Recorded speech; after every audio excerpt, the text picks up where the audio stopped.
This is a village of my grandfather where he used to live. They have been evacuated for 76 years after being asked to do so by the government with a promise to return in 2 weeks. This is why we won't evacuate Jish if we would be asked to do so today.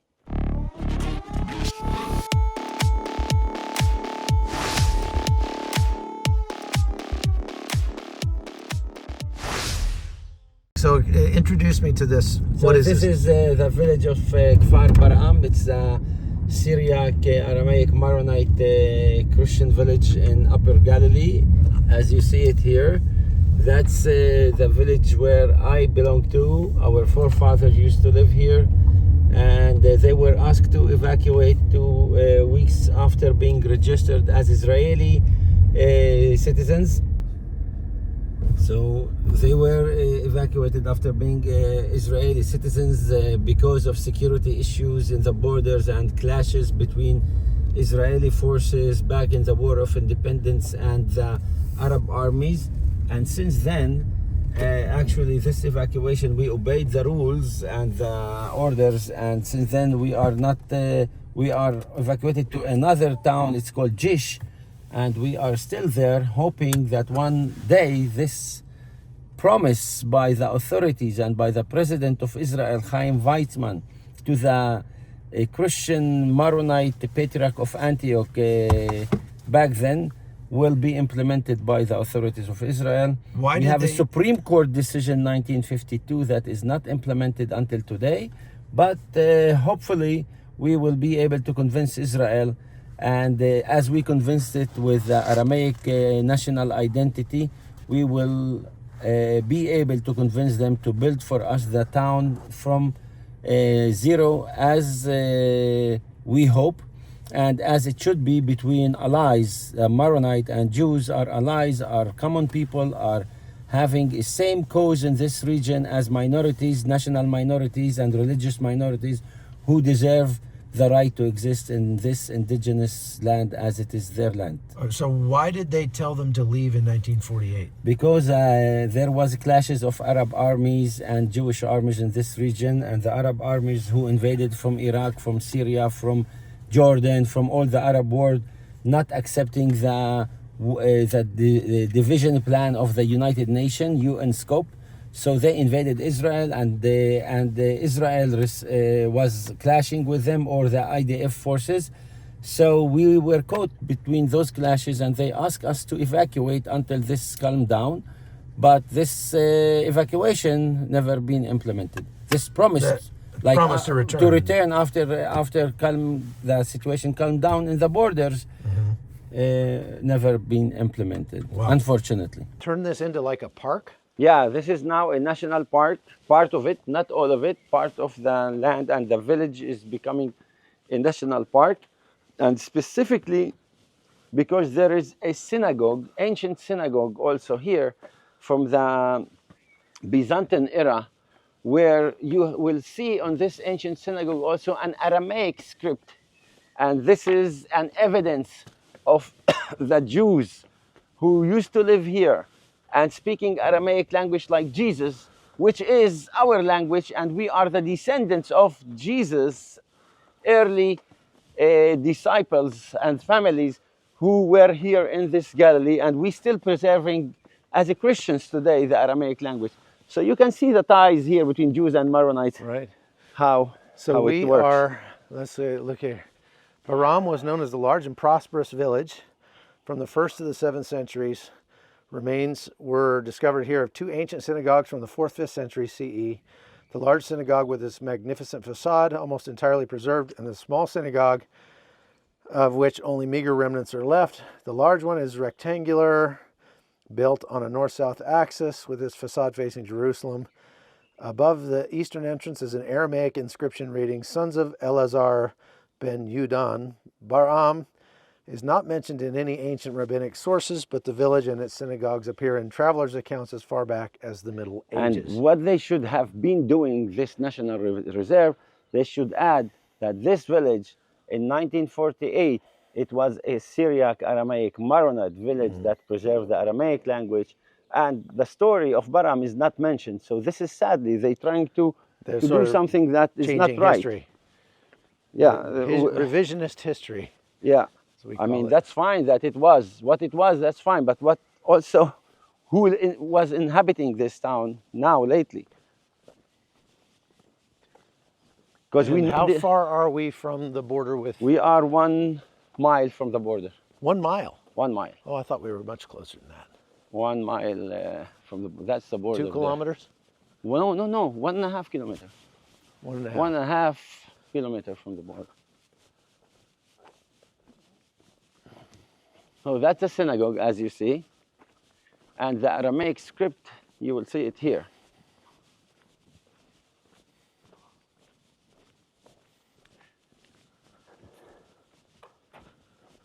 That's the Aramaic script on this stone.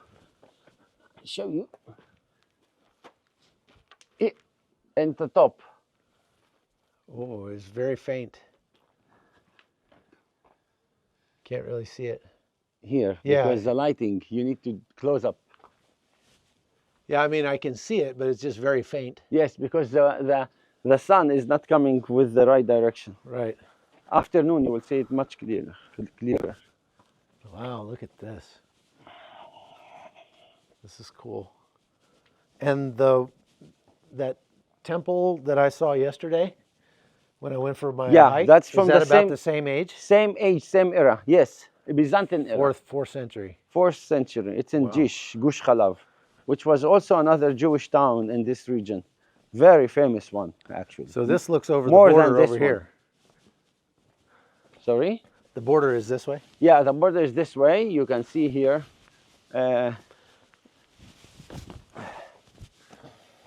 Wow.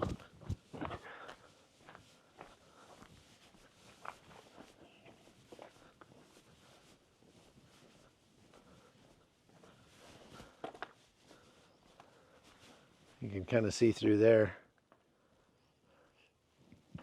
Those villages, this village is in Lebanon there. Up on the mountain there? Yes. Yeah, right there. Mm-hmm. Those villages are in Lebanon? Yep. Wow.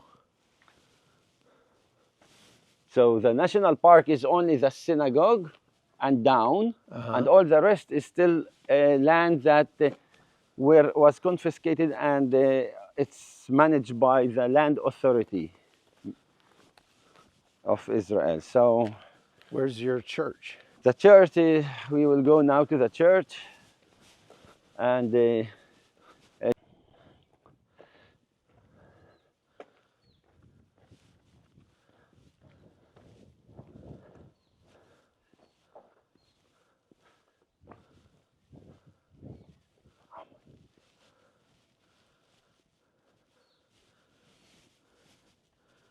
So how old is this church? so this church is 17th century old. It is from the time of our forefathers used to live here as a Maronite, the only Maronite town. And as you see, this was the school for the town, where the priest was teaching the kids here the Syriac Aramaic language and prayers. That's how what school was. And under French mandate, at the beginning, we were under French mandate. They were teaching French and Syriac and also Arabic. And later on, they switched under British mandate in 1924, and they start speaking or learning Syriac, Aramaic, and Arabic, and English too. Wow. You could have gone to school here. Yeah. If you had lived here. That's beautiful. You can see here the ruins of the homes. Also, these are ruins of the homes. It was here. Everything were homes. We will go down to the village roads and walk, have a small walk. And here you have the cross with the stars, right, which is like the Christian community in all corners of the earth, like all directions. And here you have a model of animal facing each other protecting, like it's protecting its disciples or kids, which is believers. What kind of animal is that? And now it is, that's the question. It's not clear what type of animal, but it looks like it could be. An aardvark. Yeah. Anteater. No one knows actually, but it's really interesting because nobody can discover, like thinking. It's just always thinking why they did this type of animal. That's amazing. And that's a cross. It's a typical Maronite cross, which is a circle with a cross in it. That's a typical Maronite Christian cross. Oh. So this is from the 17th century. 17th century, yes. Wow. Christians who are more of Lebanese connection than being Palestinians. Right. So yeah, it seems like the government just doesn't want to mess with it. exactly. You know, they're just like, yeah, that's too much hassle. Yeah, but this is wrong because this delay it hurts the Jews and it hurts the government.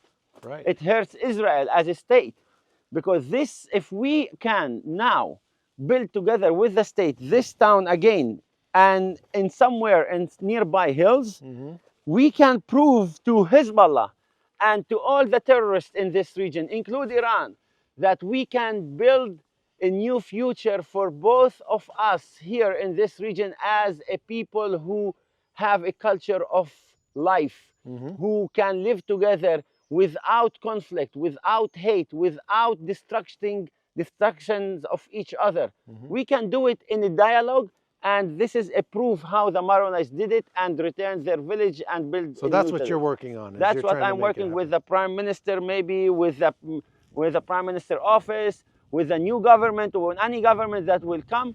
I want to build an Aramaic town with people serving it in compulsory in the IDF to defend the borders of Israel. And you want to build it over there, not here? I want to build it there and preserve this as a historical town with people coming as a tourist, with a hotel to stay here in this region, and they learn Aramaic and be with the people and volunteer in this region, helping Jews and Christians and other people to survive in this far away region from Tel Aviv.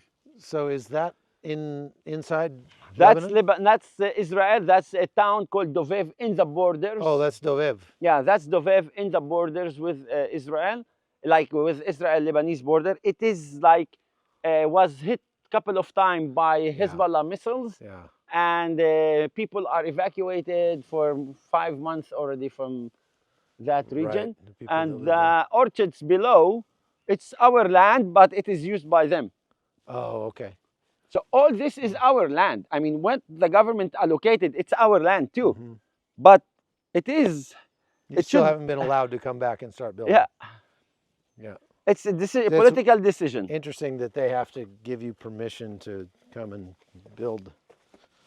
We will do it, I'm sure. I'm almost positive that the Jews at the end will understand the importance of building this town for their own interest and existence, as well as indigenous people here together with us.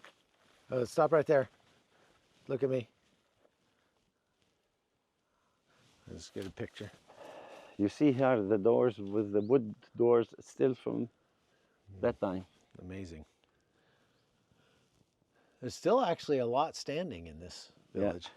You know, we have more there. I mean, I didn't take you to the other side, but how many people lived in this village? 1,000 people back then. 1,050 people. Oh.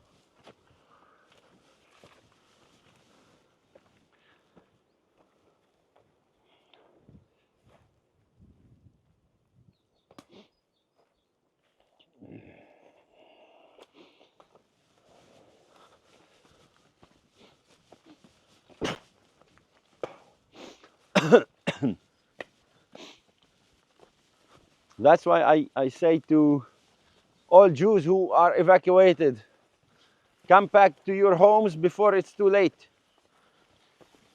Come back before it's too late, because we were evacuated 2 weeks and until now it's 76 years. And we trusted the government.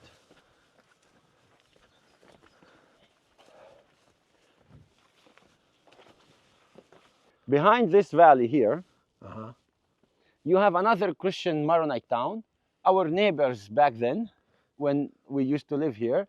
And they are now in Lebanon, actually controlled by Hezbollah, ruled by Hezbollah, and used as human shields by Hezbollah.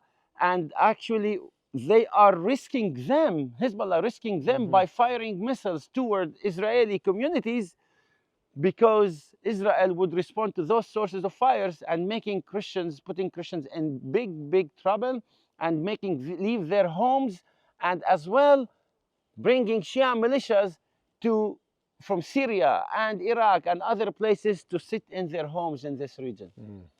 Wow.